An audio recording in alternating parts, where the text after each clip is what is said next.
दोस्तों, इस बात में कोई शक नहीं कि निकोला टेस्ला इतिहास के सबसे महान इन्वेंटर थे, लेकिन फिर भी उन्हें वो सम्मान कभी नहीं मिल पाई जो हेनरी फोर्ड, थॉमस एडिसन और राइट ब्रदर्स जैसे इन्वेंटर्स को दी जाती थी।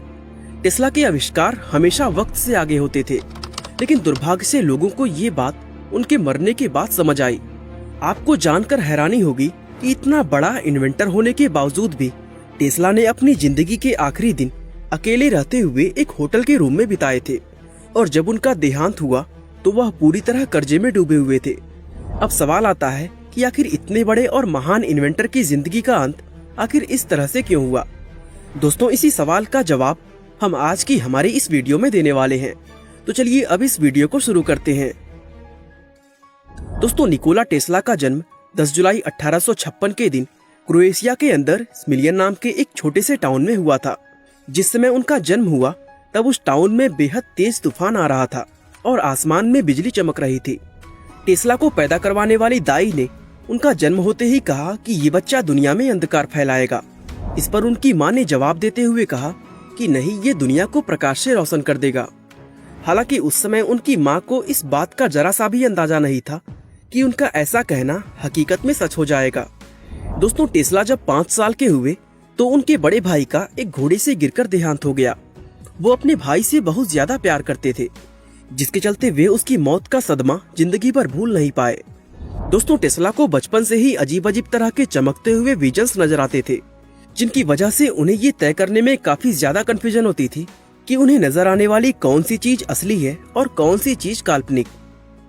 शुरुआत में वो इन विजन्स से काफी ज्यादा परेशान रहते थे, लेकिन बाद में यही विजन्स उनकी इन्वेंशंस में काफी मददगार साबित हुए, क्योंकि इन विजन्स की वजह से ही वो अपना कोई भी इन्वेंशन करने से पहले उसके एक्सपेरिमेंट को अपने दिमाग में ही परफॉर्म कर पाते थे। दोस्तों, टेस्ला को शुरुआत से ही इन्वेंशन करने का शौक था और इसका पूरा श्रेय वो अपनी माँ को देते थे। असल में उनकी माँ ड्यूका मांडिच को अपने खाली समय में घर के अंदर इस्तेमाल होने वाली छोटी छोटी चीजों को इन्वेंट करने का शौक था, और इसके साथ ही उन्हें फोटोग्राफिक मेमोरी का वरदान भी हासिल था। यानी किसी भी चीज को एक बार देखने के बाद वो उसको फिर कभी नहीं भूलती थी, और यही खासियत टेस्ला में भी थी, जो असल में उन्हें उनकी माँ से ही मिली थी। टेस्ला के पिता एक पादरी थे और वे उन्हें भी अपनी तरह एक पादरी बनाना चाहते थे, लेकिन दोस्तों, टेस्ला का इंटरेस्ट सिर्फ और सिर्फ इंजीनियरिंग में था। बताया जाता है कि 17 साल की उम्र में टेस्ला हैजा की बीमारी से पीड़ित हो गए थे और उनकी हालत इतनी ज्यादा खराब हो गई थी कि उनके बच पाने के चांसेस बहुत कम नजर आ रहे थे। उस समय उनके पिता ने उनसे वादा किया कि अगर वो ठीक हो गए तो वे उनका एडमिशन इंजीनियरिंग कॉलेज में जरूर करवाएंगे। ठीक होने के बाद वे पढ़ाई के लिए ऑस्ट्रिया गए, जहां उन्होंने टेक्निकल कॉलेज ऑफ ग्रास में एडमिशन ले लिया। असल में दोस्तों, टेस्ला का दिमाग शुरुआत से ही काफी ज्यादा तेज था। वो कैलकुलस की मुश्किल से मुश्किल कैलकुलेशन को अपने दिमाग में ही सॉल्व कर देते थे। अब यूँ तो उनके कॉलेज की शुरुआत बहुत अच्छी हुई थी, लेकिन फिर भी वो अपनी पढ़ाई पूरी नहीं कर पाए। दरअसल दोस्तों, उन्हें जुआ खेलने की लत लग गई थी, जिसके चलते उन्होंने कॉलेज को बीच में ही छोड़ दिया था। इस जुए की लत की वजह से उनकी आर्थिक स्थिति इतनी खराब हो गई कि उन्हें बुडापेस्ट की एक टेलीफोन कंपनी के अंदर इलेक्ट्रीशियन की नौकरी करनी पड़ी। दोस्तों, एक दिन वो खाली समय में एक पार्क के अंदर टहल रहे थे कि तभी अचानक उनके दिमाग में अल्टरनेटिंग करंट यानी एसी के जरिए बिजली बनाने का एक नया आइडिया सूझा। उस समय उन्हें खुद भी इस बात का कोई अंदाजा नहीं था कि उनका ये इन्वेंशन दुनिया को बदल कर रख देगा। इसके बाद साल 1882 में टेस्ला पेरिस शहर में सेटल हो गए और वहाँ पर थॉमस एडिसन की इलेक्ट्रिक कंपनी की एक ब्रांच में नौकरी करने लगे। शुरुआत में इस कंपनी के अंदर उनका काम सिर्फ इंडोर लाइट लगाने का हुआ करता था, लेकिन कुछ ही समय में उनकी काबिलियत को देखते हुए कंपनी के मैनेजर ने उन्हें डायनमो और मोटर्स के डिजाइनिंग के काम पर लगा दिया था। इसके बाद साल 1884 में टेस्ला को न्यूयॉर्क शहर में स्थित एडिसन मशीन वर्क्स कंपनी के अंदर एक जॉब ऑफर की गई, जिसको उन्होंने तुरंत स्वीकार कर लिया। दोस्तों, शुरुआत में एडिसन और टेस्ला दोनों ही एक दूसरे की काबिलियत से काफी प्रभावित थे और दोनों एक दूसरे की बहुत इज्जत भी करते थे, लेकिन एक दूसरे की तारीफ और इज्जत करने का ये सिलसिला ज्यादा लंबे समय तक नहीं चल पाया और ये दोनों एक दूसरे के कट्टर विरोधी बन गए। दरअसल ये दोनों इन्वेंटर इस बात पर एक दूसरे से असहमत थे कि इलेक्ट्रिसिटी को किस तरह से कंटेन और डिलीवर किया जाना चाहिए। एडिसन इसके लिए डायरेक्ट करंट यानी डीसी को प्रेफर करते थे, जिसमें इलेक्ट्रिक चार्ज सिर्फ एक ही दिशा में फ्लो करता है, जबकि टेस्ला इसके लिए अल्टरनेटिंग करंट यानी एसी को बेस्ट मानते थे, जिसमें इलेक्ट्रिक चार्ज अपनी दिशा हर समय बदलता रहता है।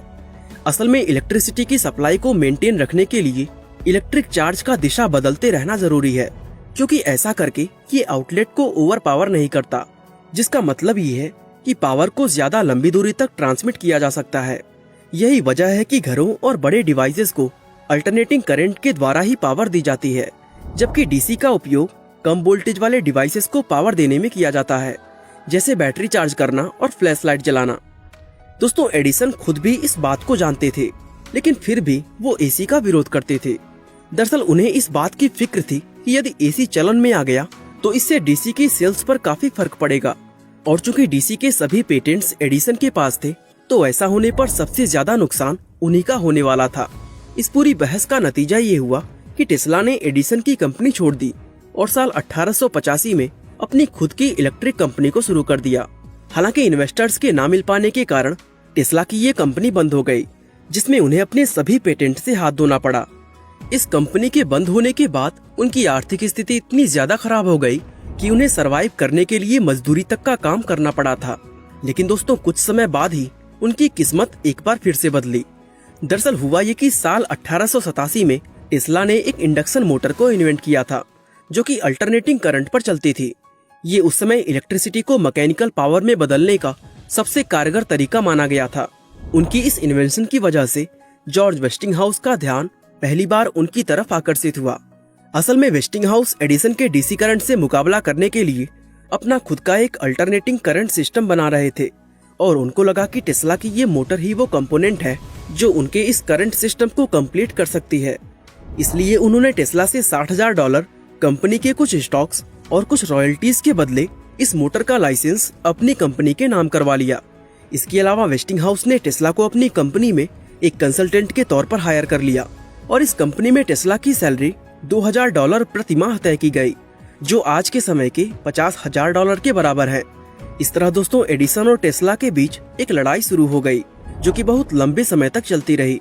एडिसन टेस्ला के अल्टरनेटिंग करंट को नीचा दिखाने का कोई भी मौका नहीं छोड़ते थे, यहाँ तक कि उन्होंने इस करंट से जानवरों तक को टॉर्चर किया था, ताकि लोगों को ये बात समझ आ जाए कि अल्टरनेटिंग करंट कितना ज्यादा खतरनाक होता है। लेकिन एडिसन की लाख कोशिश करने के बावजूद भी टेस्ला और वेस्टिंगहाउस लगातार आगे बढ़ते रहे, जिसका नतीजा ये हुआ कि साल 1893 में शिकागो के अंदर वर्ल्ड्स कोलंबियन एक्सपोजिशन नाम के एक विशाल मेले को पावर देने के लिए टेस्ला के अल्टरनेटिंग करंट को चुना गया।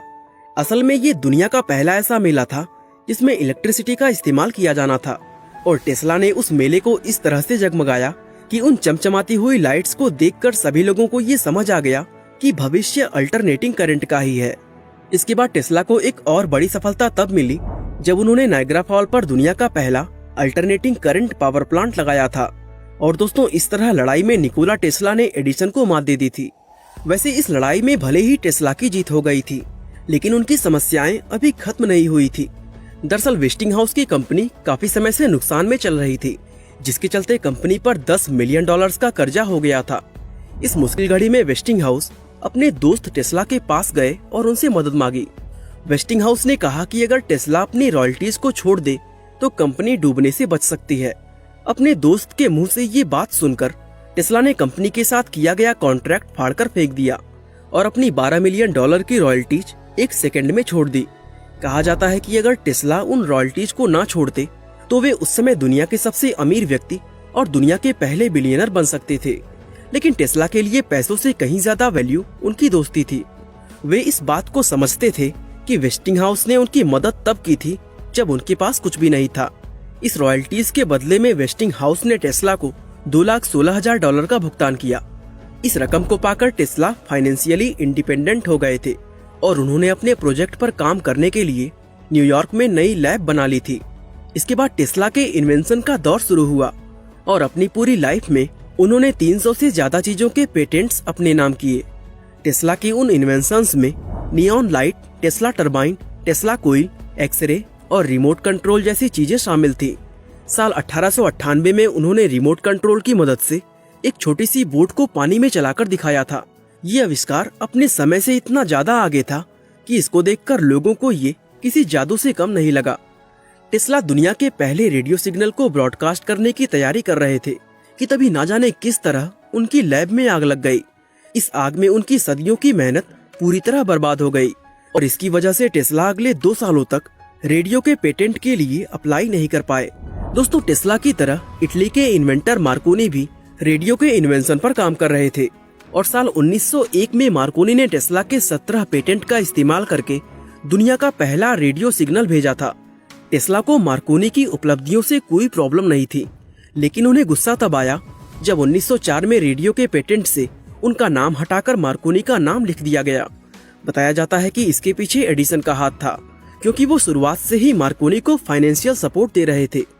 दोस्तों, टेस्ला इस मामले को कोर्ट में भी लेकर गए, लेकिन उनके हक में फैसला तब सुनाया गया जब उनकी मौत हो गई।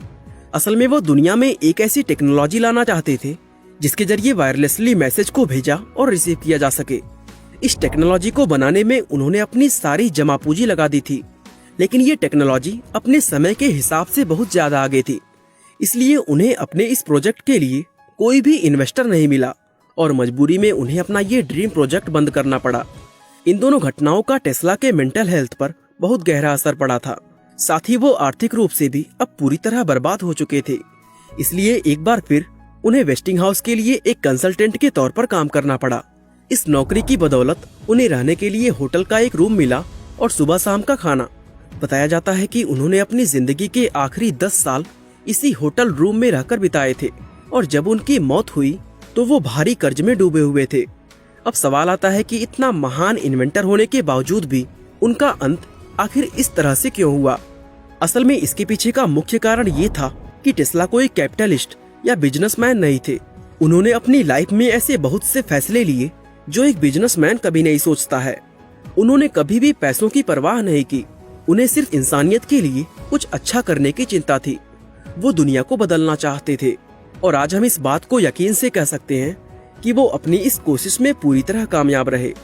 बाकी दोस्तों, आज के लिए बस इतना ही। आप अपने मनपसंद टॉपिक का सजेशन हमें कमेंट बॉक्स में दे सकते हैं। हम जरूर उन पर वीडियो बनाने की कोशिश करेंगे। बाकी वीडियो को लाइक, शेयर और चैनल को सब्सक्राइब करना बिल्कुल ना भूलें। आपका बहुमूल्य समय देने के लिए बहुत बहुत धन्यवाद।